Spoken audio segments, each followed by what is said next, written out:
예수 그리스도를 믿는다라고 하는 것은 여러 가지 많은 복합적인 문제라고도 볼 수 있습니다.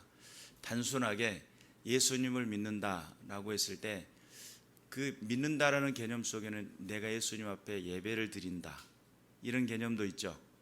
내가 예수님을 믿는다라고 하는 것은 또는 내가 어떤 관계에서 선택 가운데 예수님을 따른다, 예수님이 원하는 걸 선택한다 이런 개념도 들어있어요. 어떤 누구와 더불어서 다툼을 하려고 하고 있는데 화목하라고 하는 그 주님의 말씀이 기억나가지고 다투려다가 내가 참았어요. 이게 예수님을 믿는 거예요. 그리고 또 내가 누군가를 속여가지고 뭔가를 하려고 했는데 예수님께 싫어하시는 거예요. 예수님께서. 그러면 그것을 하지 않는 것이 예수님을 믿는 거예요.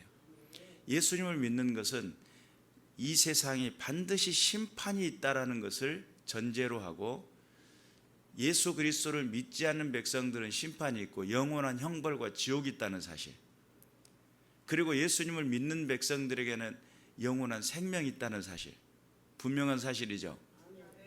그래서 우리가 믿음이라고 하는 것이 단순히 내가 예수 믿어 이렇게 하는 것만이 끝난 게 아니고, 우리의 삶의 선택의 순간에, 우리의 삶의 관계 속에서, 우리가 나가고자 하는 어떤 방향, 인생의 목표를 향해서도 예수 그리스도를 믿는 믿음의 태도와 자세들이 필요하다는 거죠. 내가 이 땅에서 예수님을 믿는다라고 하는 것이 얼마나 복합적이고 얼마나 복잡한 일인지, 단순한 문제 같으면 내 마음속에 누구도 몰라도 상관없으니까 나만 믿으면 돼 이렇게 하면 되는데, 내가 예수 그리스도를 믿는 것을 시인하게 되면 하늘에 계신 하나님 아버지 앞에, 또한 천사들 앞에서 시인하시겠다는 거예요. 그런 내 속에 가둬만 두기만 하면, 예수님이 그래요. 등불을 켜가지고 말하려 두지 않는다는 거예요. 등경 위에 두나니 모든 사람이 보고 밝혀서 많은 사람들이 보게 하기 위해서. 산 위의 동네가 숨기지 못할 거라는 거예요. 그러면 우리 안에서의 그 생명의 빛이, 하나님께서 내게 생명의 빛을 주신 것은 나를 유익하게 한 것도 1번 우선적인 것이지만, 두 번째로 나를 통해서 세상의 많은 사람들에게 유익함을 주기 위한 계획이 있다는 거죠. 아브라함을 부를 때도 그래요. 하늘의 별과 같이 바닷가의 모래와 같이 내가 너를 복 줄 것이다. 이게 전제적인 첫 번째 축복이라고 한다면, 모든 열방이, 모든 민족이 너로 인하여 복을 받게 될 것이다. 두 번째 연결되는 거예요. 그러니까 우리가 믿는다라고 하는 개념 속에는 단순히 믿으니까 내가, 내 백은 하나님이야, 넌 뒤져봐라 이러면서 하나님 뒷배경 삼아가지고 상대편을 우습게 여기고 막 깔보고 그러면 절대 그렇게 하면 안 됩니다. 왜냐하면 하나님은 나를 위해서 죽으셨지만, 내가 지금 상대를 대적하고 있는지 상대를 위해서도 십자가에 죽으셨기 때문에 주님의 마음을 절반도 못 이해하는 거예요. 그렇게 되면. 그러니까 우리가 인생을 살면서 화목의 직책을 감당하기 위해 정신 차리고 신앙해야 될 줄로 믿습니다. 예수 그리스도를 믿는 믿음의 삶을 살아가는 동안에 우리에게는 적이 있습니다. 믿는 것을 방해하는 적이 있는데, 첫 번째는 외부적인 적입니다. 이 외부적인 적은 악한 영 어둠의 권세를 통해서 우리에게 찾아 들어온 죄라고 볼 수 있습니다. 이 죄 때문에 뭐가 일어나게 되냐면, 하나님과 우리 사이에 가로막히게 되는, 내 이야기를 듣지도 못하고 보지도 못하게 만들어 죄 아래 감춰져 버린 거예요. 그러다 보니까 철저하게 죄로 인해서 죽을 수밖에 없는 인생이 돼버려요. 그래서 외부적인 죄는 악한 영 어둠의 권세와 동반하게 되는데, 공중군수를 장악했고 불순종의 아들들 가운데 역사한다라고 지난주 일부 예배 때 말씀을 드렸죠. 내부적인 요인이 있습니다. 이 내부적인 요인은 바로 납니다. 이 바로 나는 어떤 내용을 가지고 있냐면, 육체에 너무나 많은 길들여져 있는 습관을 가지고 있어요. 그래서 기도 열심히 하신 권사님이 이야기만 하면 욕을 막 그렇게 하시더라고요. 그래서 내가, 제발 권사님 기도하시는 분이 욕을 하면 됩니까? 그랬더니, 목사님 그건 추임새예요. 추임새라는 거예요. 평상시 늘상 살아오면서 동네에서 이야기할 때 그냥 늘상 했던 거예요. 근데 그 권사님이 기도회를 엄청 기도를 많이 해요. 날 새서 기도도 하고요, 모여서 기도도 하고요, 기도해서 뭐 일주일씩 릴레이 기도도 하고요. 엄청난 기도꾼이에요. 그런데 습관이 뭐예요? 육체를 가지고 있었던 그 습관, 이걸 못 고치는 거예요.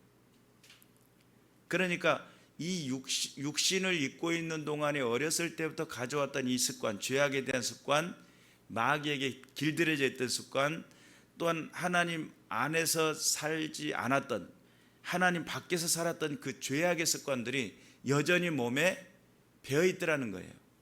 그러니까 그런 측면에서 이것은 하나님의 뜻을 거스르게 하는 거라는 것을 우리가 명확히 알아야 돼요. 오늘 본문 7절은 육신의 생각은 하나님과 원수가 되나니, 뭐가 된다고요? 원수가 된다는 거예요. 단순한 문제가 아니에요. 육신의 생각은 하나님과 이웃이 되나니, 그러면 좋잖아요. 이웃이니까 싸울 일도 없고. 근데 원수가 된대요. 원수는 어떻게 해야 돼요? 원수는 갚아버려야죠. 이렇게 생각하잖아요. 자, 우리가 요즘 그 뉴스에서 한참 막 뜨고 있는 여러 가지 많은 사건들 있죠. 그 사건들 중에 칼부림이 있어요. 묻지마 칼부림 사건. 이것이 이제 단순히 우리나라에서도 지금 몇 건이 지금 예고가 되고, 언제 몇 시에 내가 칼부림 할까요? 뭐 이런 것도 있고, 모방범들이 생겨나고 칼부림 사건이 일어났어요. 근데 외국에서도 그런 일들이 있어요. 지금 이 시기가 너무 평화로운 시기가 지속되다 보니까 이 사람들이 제정신이 아닌 거예요. 예, 제정신이 아니에요. 너무 살기 편하고 먹기 좋으니까 세상을 모든 것을 자기 주관으로 생각을 하다 보니까 불만적인 것을 토해내는데, 그런 사람들은 아주 설인하게 좀 매를 맞아야 정신을 차릴런지, 어찌됐든 간에 지금 현재 사회가 그런 불안 요소들이 작용을 하고 있습니다. 육신의 생각은 원수인데, 요즘 그 뉴스에서 나오는 것은 뭐 원수라고 해서 죽인, 원수 평상시 모르는 사람을 가서 칼로 찌르는 거예요. 그냥 막 자기 분을 막 못 삭히고 가서 막 그런 행동들을 하는 건데, 사실 원수는 계획적으로 움직여요. 그렇잖아요. 저 원수를 갚기 위해서 계획적으로 하잖아요. 그런 상황 속에 우리는 하나님과 우리가 원수가 된다는 거예요. 그 하나님께서 우리가 하나님과 우리가 원수가 되어버리면 나중에 원수 갚는 일들이 생겨나죠. 참 주의 은혜인 줄 아시길 바랍니다. 하나님이 뭐라고 하셨냐면 원수를 사랑하라 그러셨기 때문에, 원수를 사랑하라 그러셨기 때문에 하나님이 그나마 지금 참고 계시는 거예요. 그런데 지금 하나님의 이 원수 갚는 날이 언제예요? 심판의 날이에요. 장차 이 심판은 피할 수가 없어요. 그때 원수 갚을 때는 어떤 상황이 되겠어요?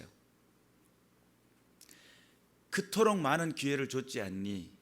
내가 예수를 믿을 수 있는 기회를 줬고, 예수님을 따를 수 있는 기회를 줬고, 너에게 영생의 길을 갈 수 있는 그런 믿음의 기회들을 얼마나 많이 주었는데, 네가 그렇게 나의 희생과 나의 그 사랑을 외면하고 지금 안 믿고 불신하고 따르지 않고 있다가 지금에 와서 심판을 받는다고, 그때는 용서가 없어요. 그래서 하나님의 심판의 때는 전 인류적인 심판이 될 수도 있겠죠. 우리가 예수 믿을 때에 정확히 알아야 돼요. 예수님이 나를 위해 십자가에서 죽으셨잖아요. 은혜죠. 예수님이 나를 위해 십자가에 죽으셨으니까 은혜잖아요. 내게는 은혜고 감격이고 나를 살게 하시는 기쁨이다, 이렇게 설명을 하는데, 사실은 내가 그분을 정확히 믿지 않고 주 앞에 나갔을 때 그 은혜가 원수가 되는 거예요. 안 믿은 것에 대한 원수. 너는 내 아들을 죽게 만들었어, 그 희생을 헛되게 만들었어 라고 하면서 심판이 이루어지게 될 겁니다. 그래서 이 하나님과 원수가 되게 하는 육신의 생각은 하나님의 법에 굴복하지 않는다는 거예요.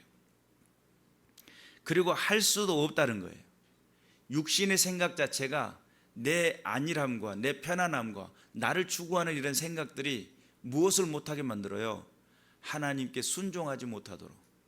굴복하다라고 하는 것이 종속되다라는 거예요. 하나님의 법에, 하나님의 그 명령에, 하나님의 그 율법에, 하나님께서 원하시는 그 기쁘신 뜻에 뭘 못하는 거예요? 그 뜻에 순종하지 못하게 만든다는 거예요. 그러니 육신의 생각이 얼마나 독한지 알겠죠? 이 육신의 생각은 무엇으로부터 길들여져 왔어요? 죄로부터 길들여져 왔어요. 악한 영 어둠의 권세에 길들여져 왔던 우리예요. 그러니까 한 번도 욕을 해보지 않은 아이를 어린이집에 딱 보냈더니 일주일 만에 욕을 배워오더라고요. 왜냐하면 너무 세상 것이 쇼킹하고 배우기 쉽고 자기 분노를 표출하는데 너무 잘 돼 있거든요. 그게 자기 정체성인 줄 알고 착각할 때가 많아요. 근데 우리는 하나님의 자녀는 하나님의 자녀로서의 믿음의 정체성이 있어야 될 줄로 믿습니다. 그래서 육신의 생각은 하나님과 원수가 되게 하고 하나님의 법에 굴복하지 아니할 뿐 아니라 할 수도 없음이라. 종속하다, 복종하다, 순종하다, 굴복하다 이런 뜻을 가지고 있어요. 우리 육신의 생각은 끊임없이 하나님의 뜻을 정면 대항을 합니다. 그러니까 육신의 생각 자체가 하나님의 뜻에 순종하는 게 저항력을 가지고 있어요. 순응하고 따르고 믿고 따르고 이렇게 해야 되는데 그게 안 돼 있단 말이죠. 끊임없이 육신의 생각의 구조는 뭘로 돌아가요? 내 육체적인 욕심으로 돌아가요. 탐심으로 돌아간단 말이에요. 하나님의 뜻은 그것이 아닌데, 그러니까 자존심이 조금만 스크래치 당하면 가서 그냥 어떻게든지 집어 뜯어보고 싶은 것이 이 육신의 생각이에요. 하나님은 뭐라고 그러세요? 용서하고 화목하고 용납해라. 긍휼이 있는 자는 긍휼이 있는 심판을 받게 될 것이고 긍휼이 없는 자는 긍휼이 없는 심판을 받게 될 것인데, 너 긍휼이 있는 심판 받고 싶어? 긍휼이 없는 심판 받고 싶어? 자, 선택해 라는 그런 개념이죠. 우리가 깨어 있어서 하나님께서 원하시고 기뻐하시는 뜻이 어디 있는지를 분별할 줄 알아야 될 줄로 믿습니다. 8절에 보니까 육신에 있는 자들은 하나님을 기쁘시게 할 수 없느니라. 육체적인 욕심과 탐심이 들어있는 그들은 결국은 무엇을 못 이루어요? 하나님을 기쁘시게 하는. 그래서 하나님께서 원하시는 삶의 자리에 나가지 못하도록, 하나님의 그 기쁘신 뜻에 이루지 못하도록 뭐가요? 육신 속에 거한 사람들 깨어 있으시기를 주님의 이름으로 축원합니다. 자, 9절 한번 보겠습니다. 만일 너희 속에 하나님의 영이 거하시면 너희가 육신에 있지 아니하고 영에 있나니 누구든지 그리스도의 영이 없으면 그리스도의 사람이 아니라. 엄청 놀라운 말씀이죠. 그리스도의 영이 없으면 그리스도의 사람이 아니라는 거예요. 그러면 이 말씀은 어떤 말씀이에요? 그리스도의 영인 도대체 뭐예요? 그리스도의 영이 뭐예요? 성령님을 말씀하시는데, 성령님이 안 계시면 예수의 사람이 안 된다는 거예요. 우리 엄청 반성 많이 해야 돼요. 우리가 성령 안에 거한다라고 하면서 하나님의 사람이라고 이야기하면서도 육신의 생각이 앞장설 때가 얼마나 많습니까? 이게 붙었다 떨어졌다를 하루에도 몇 번씩 반복하는지. 불신과 죄악과 악한 영 어둠의 권세에 간섭받는 나는 끊임없이 하나님과 원수와 대항하는 이런 모습으로 계속적인 삶을 살아왔는데, 하나님의 성령이 거하시지 않으면 하나님의 사람, 예수 그리스도의 사람이 아니라는 거예요. 그러니까 성령의 내주하심은, 그 거룩한 성령이 내 안에 내주하심을 통해 가지고 뭐가 이루어져요? 하나님의 자녀가 되는 삶을 살게 돼요. 놀라운 일이죠. 지금까지 내가 예배당에 나와 예배드리면 나는 하나님의 백성 이렇게 생각을 했어요. 이 말씀대로 보면 아닐 확률이 크죠. 아닐 확률도 있잖아요. 지금 내가 하나님 앞에 예배당에 나와서 예배를 드렸기 때문에 천국 가는 게 아니야. 아유, 목사님 위험한 발언을 하시네. 잘 들어보세요. 예배 드리는 것은 내 삶의 믿음의 선택 중에 한 가지예요. 내가 믿기 때문에 선택한 거예요. 근데 내 안에 성령이 내주하시면 내 속에 있는 영이 살아나요. 그리고 하나님의 사람, 그리스도의 사람이 되는 거예요. 그래서 중생이라고 하는, 거듭남이라고 하는 그 내면 속에는 내가 거듭난지를 확신할 수 있는 것은 성령이 내 안에 내주하실 때에 거듭남의 역사가 일어나요. 천국은 누가 가냐면 거듭난 사람이 갑니다. 천국은 100일 기도하고 1000일 기도하고 기도해서 가는 게 아닙니다. 아니 1000일 기도하는 사람들은 저 세상에도 많다니까요. 100일 기도한다고 정해놓고 날마다 기도하는 절에가도 있고요, 산에가도 있고요. 그런 기도 때문에 가는 게 아닙니다. 여기서 인격적인 만남이 있어야 되는데 성령의 그분이 내 안에 내주에 들어오셔요. 그리고 내 안에 역사가 일어나요. 그분이 나는 이미 공사가 다 돼 있는 설계도대로, 하나님의 설계도대로 만들어진 난데 다만 뭐가 안 돼 있냐면 내 속에 있는 영이 하나님의 영과 만나질 못하고 있는 상황이에요. 그래서 나는 내 영은 이미 하나님과 분리된 상태로 죽어 있는 것처럼 인생을 살아가요. 그런데 성령이 나를 딱 터치하는 순간 내 안에 닫혀 있었던 하나님의 지식들이 몰려 들어와요. 그래서 2부 예배 때도 말씀을 드렸죠. 성령이 우리에게 오시면 모든 것을 가르쳐 주시고 생각나게 하시고, 기억나시죠? 그분이 보증이 되셔요. 하나님의 자녀로서, 하나님의 백성으로서 나를 지키고 보존해 주셔요. 그리고 내 안에 성령이 내 안에 들어오시면 예수가 주가 되는 역사가 일어나요. 그러니까 성령이 계셔야 뭐가 일어나냐면 하나님의 자녀로서의 선택이, 진정한 선택이 시작이 돼요. 하나님의 자녀로서, 하나님의 백성으로서. 그러니까 오늘 이 본문의 말씀은 너희 속에 하나님의 영이 거하시면 너희가 육신에 있지 아니하고 어디에 있다? 영에 있나니 누구든지 그리스도의 영이 없으면 그리스도의 사람이 아니라. 성령의 내주하심이 얼마만큼 중요한지 알겠죠? 성령의 내주하심이 일어나지 않으면 살아날 수가 없어요. 예배 백날 드려가지고 나중에 주님 앞에 심판대에 딱 섰는데 우리 주님이 그래요. 넌 누구냐 그러면 억울할 거 아닙니까? 좋은 교회 나가가지고요, 수요일도 예배 드리고요, 저녁 기도회도 나갔는데요, 주일날도 예배 드리는데요, 그렇게 이야기하고 따질 때 하나님께서 그래요. 너 내 안에 성령님이 계시냐?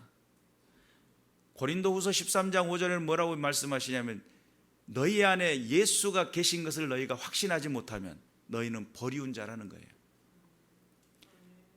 예배 생활, 종교 생활이 아니에요. 그분의 임재를 통해서 하나님의 자녀가 되는 거예요. 내 속에 있는 영이 살아나는 거예요. 그러면 내 속에 있는 영이 하나님과 소통과 더불어 시작되는 그 시작점을 통해 가지고 뭐가 일어나냐면 예배당에 앉아서만이 예배가 아니라 그 삶 자체가 예배가 되어버려요. 만남과 관계 속에서 하나님을 경외하는 자의 믿음의 태도들이 일어나요. 그리고 또한 이곳에 예배당에 선택하고 예배로 나올 때부터서 이미 그는 예배에 시작하고 들어오는 거예요. 하나님 전에 나와 하나님과 소통하고 예배하며 주님을 영화롭게 하는 믿음을 선택하고 영광을 돌려드린다는 사실을 믿으시길 주님의 이름으로 축원합니다. 그래서 이러한 사실들이 명확해지지 않으면 결국은 우리가 수없는 많은 예배 행위, 기도의 행위, 찬송의 행위, 행위들이 막 넘쳐나는데 우리의 구원은 행위가 아니죠. 우리에게 오는 뭐예요? 믿음이죠. 믿음이죠. 이 믿음은 누구의 선물이에요? 하나님의 선물, 성령 하나님의 선물이에요. 그러니까 성령님이 내게 찾아오시면 내가 알고 있는 지식들이 다 제자리로 돌아가요. 성령님이 떠나가면 이 지식들이 막 사방에 튀어나와 가지고 막 자기가 대항수 노릇을 하는 거예요. 다 아는 것처럼, 다 알고 있는 것처럼, 다 잘하고 있는 것처럼 그러고 있다가 성령님이 내 안에 딱 들어오시면 정리정돈이 딱 되고 질서가 잡히고 내 안에 기본이 잡혀요. 질서 안에 순종할 줄 알고요, 질서를 따르고 믿음 안에서 선택하며 주님의 영광을 드러내는 믿음의 군사가 되는 거예요. 이런 부분들을 잘 이해를 못하면 중생은 어떻게 하는 거예요? 말씀 열심히 읽는 거예요. 믿음은 들음에서 나며 들음은 그리스도 예수의 말씀으로 말미암느니라. 어떤 분이 그러시더라고요. 그래서 그리스도의 말씀을 잘 들려주기만 하면 믿음이 생기기 때문에 성경 읽기가 중생이죠? 이렇게 설명하시는 분을 제가 봤어요. 맞았다고도 할 수 있고 틀렸다고 할 수도 있어요. 우리가 알아야 될 것은 지식적인 부분이 쌓이고 쌓이는 거 중요한 겁니다. 전하는 자가 없는데 어찌 들으리요. 복음을 전하는 자의 발이 아름답다 함과 같으니라. 그래서 전하는 것이 얼마나 중요한지 중요하지만 그 중요한 중에 뭐가 더 중요하냐면 성령의 내주하심이 일어날 때에 말씀이 정확해지는 겁니다. 명확해지는 겁니다. 삶의 모든 순간에 하나님의 임재가 성령 하나님의 임재, 내주하시는 성령 하나님이 있을 때에 중생이 시작이 돼요. 주는 그리스도시요 살아계신 하나님의 아들입니다. 이렇게 고백을 하면 그가 구원 받았을까요, 안 받았을까요? 어떤 분이 그랬어요. 그래서 제가 그랬어요. 어떤 옆에 있는 분이 그 구원 받는 겁니다 이렇게 이야기했어요. 그 본인은 구원 받았는지 잘 몰라요. 근데 그렇게 입술로 고백했어요. 구원 받았을까요, 안 받았을까요? 이게 전제예요. 제가 그랬습니다. 구원이라고 하는 것이 내적 증거가 있습니다. 성령의 내주하심이 있습니다. 그분과 더불어 소통이 일어나고 인격적인 만남이 필요합니다. 하나님은 그냥 있는 것 같기도 하고 없는 것 같기도 하고 그런 존재가 아닙니다. 하나님이 명확하게 하나님 되시고 예수 그리스도가 명확하게 주가 되시는 역사, 불분명하고 불투명한 것이 아니라 확신에 가득 차게 하고 너희 안에 예수가 계신 것을 확신하지 못하면 버리온 자라래요. 버리온 자라고. 이런 부분들이 이해가 되지 않으면 성경에 보면 주라 고백하면, 예수를 주라 고백하면 너와 내 집이 구원을 얻게 될 것이다 이렇게 이야기를 했으니까 그 말씀만 가지고 열심히 주라고 고백하니까, 예수를 주라고 고백하니까 나는 구원 받았을 것이다 착각할 때가 많아요. 여기서 알미라는 것은 단순히 지식의 알미 아닙니다. 알미라는 것은 실제 그분의 임재를 통해서 일어나는 알미입니다. 이 실제 임재를 통해서 알을 경험하지 못하고서는 결단코 하나님 앞에 나갈 수가 없습니다. 그래서 우리는 지식의 종교가 아닙니다. 또 우리는 어떤 생활의 패턴의 예배의 중심적인, 교회가 예배 중심적인 건 사실이지만 예배를 드리기 위한 그런 개념도 아닙니다. 생명 공동체라는 거예요. 예수 생명 공동체라는 거예요. 그러니까 생명의 기운이 내 안에 역사하니까 내가 한 소리를 외쳐도 그것이 예배가 되는 거고요. 내가 하나님 앞에 기도하는 것도 하나님 앞에서의 정말 하나님과 소통함이 일어나고 하나님께 영광 돌려드리는 귀하고 복된 그런 예배가 되는 거예요. 예배가 살아있느냐 죽어있느냐는 의무적이냐 아니면 정말 내 안에 그분의 임재를 통해 일어나는 예배냐는 전혀 다른 문제거든요. 수없는 많은 예배차가 있다 하더라도 그 가운데 성령의 임재가 일어나지 않으면 거기는 이미 죽어있는 예배예요. 종교 생활을 하고 있는 거죠. 여러분 안에 묻습니다. 성령님은 내주하고 계십니까? 성령님이 그리스도의 영이 없으면 그리스도의 사람이 아니라고 그랬는데 나는 정말 하나님 안에서 그리스도의 사람인가를 돌아볼 필요가 있을 줄로 믿습니다. 11절에 보니까 예수를 죽은 자 가운데서 살리신 이의 영이 너희 안에 거하시면 그리스도 예수를 죽은 자 가운데 살리신 이가 너희 안에 거하시는 그의 영으로 말미암아 너희 죽을 몸도 살리시리라. 할렐루야죠. 우리가 신유에 대한 생각들이 많습니다. 어떻게 하면 내 병이 낫고 내가 건강해지나, 어떻게 하면 내 삶이 좋아질까, 여러 가지 많은 생각들을 할 수 있는데 사실은 먼저 우선은 내 영이 주님과 소통이 일어나고 그리스도의 사람이 된 다음에 그가 살리신 그가 내게 다가오심으로 인해서 너희 죽을 몸도 살린다는 거예요. 나중에 이제 이것이 연결돼서 부활까지 연결돼요. 근데 우리가 알아야 될 게 하나님의 은혜의 성령의 내주하심은 곧 중생으로 연결이 돼요. 내주하심의 나타나심이 뭐냐면 성결로 나타나는 거예요. 성령님 내 안에 역사하시면서 내 삶을 밝혀요. 나타나게 만들어요. 이게 성결이거든요. 그래서 이 성결의 역사가 일어난 다음에 자연스럽게 뭘로 연결되냐면 나타나심의 증거가 우리의 삶에 새로운 고침으로 일어나요. 이걸 신유라고 말해요. 제가 이제 세 가지를 한꺼번에 다 이야기를 해버렸네요. 그리고 난 다음에 재림이라고 하는 엄청난 우리에게 주어진 숙제가 있어요. 재림이라는 주제를 요즘은 이제 이단들이 하도 붙들고 있으니까 교회들이 재림에 대한 이야기를 잘 못해요. 왜냐하면 재림 이야기하면 저 이단 아닌가 막 이런 생각들 하니까. 성경은 재림을 명확하게 이야기하고 있습니다. 우리 주님 반드시 오십니다. 근데 어떤 사람은 자기가 재림 예수라고 하는 사람들이 있죠. 혀가 꼬꾸라질지도 몰라요. 나중에 아주 그냥 불이 나게 매맞을지도 몰라요. 농지에서 몇 개를 꺼낸다고요? 12개 개나리 묶음을 꺼낼 수도 있어요. 아주 그냥 설이 나게 매맞을 수도 있어요. 정신 차려야 돼요. 그날과 그때는 아무도 몰라요. 오직 아버지만 알아요. 그리고 재림의 때 심판의 때예요. 그때는 하나님의 원수 갚는 날이에요. 그리고 또한 우리에게 다가올 때 이 원수는 단순히 단어적인 원수의 개념이 아니에요. 독생자들을 죽게 만든 원수예요. 너 때문에 죽게 만들었는데 너는 믿지 않았다고? 라고 하는 그런 개념이 들어있어요. 정신 차려서 예수 믿어야 될 줄로 믿습니다. 수없는 많은 사람들이 예배가 중요의 개념이 아니에요. 사실은 하나님을 만나고 경험하고 내 안에 하나님이 자녀가 되는 게 가장 중요하고, 그 자녀들이 모여서 함께 찬양하고 드리는 것이 살아있는 예배, 생명의 예배, 감동의 예배가 되는 거예요. 근데 이런 부분들이 살아나지 않으면 결론적으로 결국은 우리는 종교의식 속에 묻혀서 죽을 수밖에 없어요. 요즘 고민 중에 있습니다. 우리 안에 살아있는 생명의 예배를 어떻게 드릴 것인가, 어떻게 하나님의 뜻을 드러낼 것인가. 우리 안에 그 감춰져 버린 예수 생명이 이제는 활동하고 나타나고 증명하고 드러날 수 있도록 우리의 삶 속에 그냥 내가 예수 믿는 사람인지 아닌지도 막 구분이 안 돼가지고, 옆에 이웃집을 만났는데 교회 간다고 하니까 교회 다녔었는가? 이렇게 물어본다면 심각해지는 거 아니겠습니까? 아니, 자네가 교회 다니는 거 나 몰랐네? 어디 교회 다니는데? 어떤 교회 다녀, 좋은 교회 다녀. 그 교회는 내가 피해서 갈게. 이렇게는 더 곤란해지는 거예요.